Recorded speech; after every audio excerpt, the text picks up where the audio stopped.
It's been a long time since I've done one of these. Let me explain a few things, and we're good to start this review. I got hired a few years back, and that's been one of the major reasons on why I haven't been doing reviews. I've done like a few recordings here and there, but I haven't gotten them past the recording part of them, so little failed reviews here and there for that. In 2023 I did do a few shorts, but I don't do much, honestly, so that kind of fell on the wayside too. It wasn't until earlier, that started this year that I decided to try reviewing again. Because I've honestly missed doing these, and I actually do want to come back into it. And now that I explained that, let's get the review started.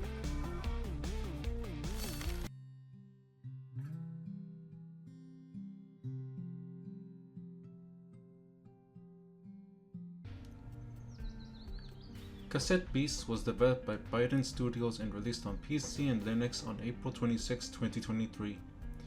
The team consisted of only 2 full-time developers at the time of developing the game. The game was also developed using the Godot engine, which is one of the reasons it works on Linux. A few months later, the game was released on Xbox Series X and S, Xbox One, and the Switch on May 25, 2023. And it wasn't until January 15th of this year, 2025, that Cassette Beasts was released for the Android and the Apple iOS. What? The story for Cassette Beasts isn't complicated. You somehow end up on an island along with many other people from different places, times, and universes. And after a bit of learning how the place functions and beating a being everyone calls an archangel, you decide to try to find a way off the island. This was actually done on purpose, as the developers essentially wanted players to just go out and explore the world on their own. Hey! There are partner stories where you can help your partner in whatever issues that they're facing, from dealing with their previous town, finding some music, or even dealing with the most terrifying of all monsters. Well... real estate agents. Normally, I would explain a little more about the main story, but after finishing the game, I honestly feel like I really should spoil it. So I'm not going to say too much about it. I enjoyed the game, and the ending was fun to play through. And yeah, the game is pretty much open-ended as soon as you start. The main story is you going out and fighting some archangels that are still on the island. And you can actually get quests that can actually lead you to them, or you'll just end up accidentally finding them and just dealing with them that way too. Alright, let's talk about the gameplay. And first, let me explain that the character customization isn't too crazy. Outside of like 2 DLCs, there isn't much choice for clothing, so don't expect to do anything great. The actual gameplay, it's pretty much similar to Pokemon, but there's some pretty big differences. The first being is that summoning or calling out a monster, that's not really a thing. Instead, you actually transform into the monster. It's actually a big mechanic in the game because this essentially gives you 2 health bars. When the monster's health hits 0, you transform back into your normal self. And any extra damage after that point goes directly to your character. Regular battles against like some of the other islanders, you can quickly end those if you can actually take them out in their human form during the round that they transform back. The next thing I want to talk about is the sticker system. Cassette Beasts has a different way of battling compared to, again, other monster catching games. You can have up to 8 stickers with different attacks and abilities, and these can range from just your normal hit them, they take damage, to like not being able to use their ability, but they're just passives. Some of the moves are also typeless, which will take the type of the monster that the sticker is on. These also don't have a limited number of uses like in other games, but instead they use AP, which you gain every turn. And there's also statuses that can actually increase or decrease the amount of AP that gets earned every round. The third and the biggest thing about this game is the fusion system. Once you unlock fusion, things can start getting crazy. Both monsters will fuse into a combination of the two, and yes, the fusion will differ depending on which monster is the one that actually starts the fusion. You get a big jump in AP generation, and the move list gets combined from both monsters. This makes it so not only do you get access to your monster's attacks, but both monsters' passives are also together, so things can get extremely crazy. Like having two random chances of actually using a move on your move list if you have the AP, and those actually trigger at the same time. This grants you a grand total of 16 moves, but you also get an extra fusion move that does a lot of damage, and it also grants a random buff or a debuff. Well, not random, but it depends on the typings. The final gameplay mechanic I want to talk about is the capturing mechanic. Alright, not really capturing, it's more like you're making a copy of the monster. Instead of your usual capture devices in other monster catching games, you have cassette tapes. When you want to record a monster, you de-transform the human who's going to record, and they just start recording the monster you've decided to go for.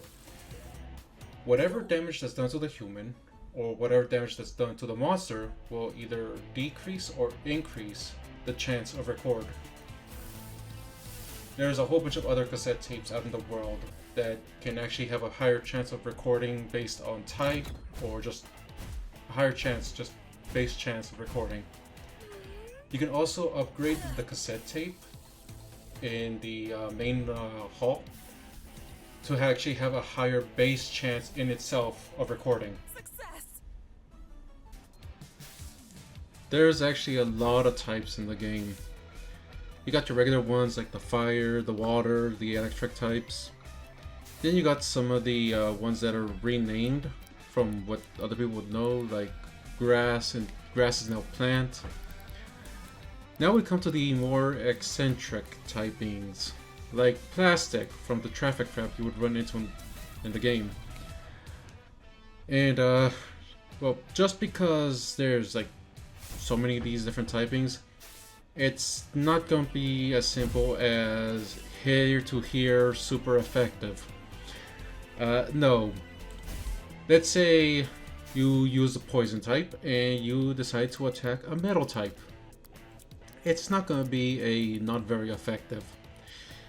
No, it's you just gave the metal type poison coating, so poison contact damage. Or using a wind attack on a fire type. Congratulations, you just gave the fire type an air wall. I'm gonna give a quick tip. For anyone who decides to actually play this game, make sure you read the book that Kylie gives you, because it actually has a type chart in there and it actually explains what does what. Now, outside of battling, you are pretty much allowed to explore the world how you see fit, so long as you can find the right monsters for outside abilities. You'll sometimes get quests that can point out where you need to go to obtain these powers, so it's not too bad to find the right one. These will let you dash, glide, swim, and even climb. The game's graphics are wonderful to look at. If you're a fan of pixel art, then this game is a treat for the eyes. There's a lot of little things in the environment that got extra detail, like the falling cherry blossoms or the little wind effects. Even the monster designs look great. Some are actually pretty hilarious. The fusions can sometimes be hit or miss, but honestly, with the game having over 19,000 fusions, yes, with the added DLC that is over 19,000 fusions, some are going to be a bit weird. The soundtrack in the game has to be some of the most relaxing music I've heard in quite a while. Outside of battle, anyway. Some of the music that I like to listen to is pretty much the Gramophone Cafe, the new Wirral Town. I'm just keeping that one in because I cannot pronounce Wirral for some reason. And even the Pier DLC, actually, the music is a little haunting, but it's actually pretty great to listen to for me. The battle music is also great. It's energetic and it just pumps you up for battle. And for me, the best part about the battle music, and this might be hit or miss for some people, is when you fuse during battle, the music's lyrics actually come on. And it does that for every battle song that's actually in the game. I did mention DLC in this game, and there's not that much. Of the 3 DLCs that are available since this review, 2 of them are just mainly cosmetic.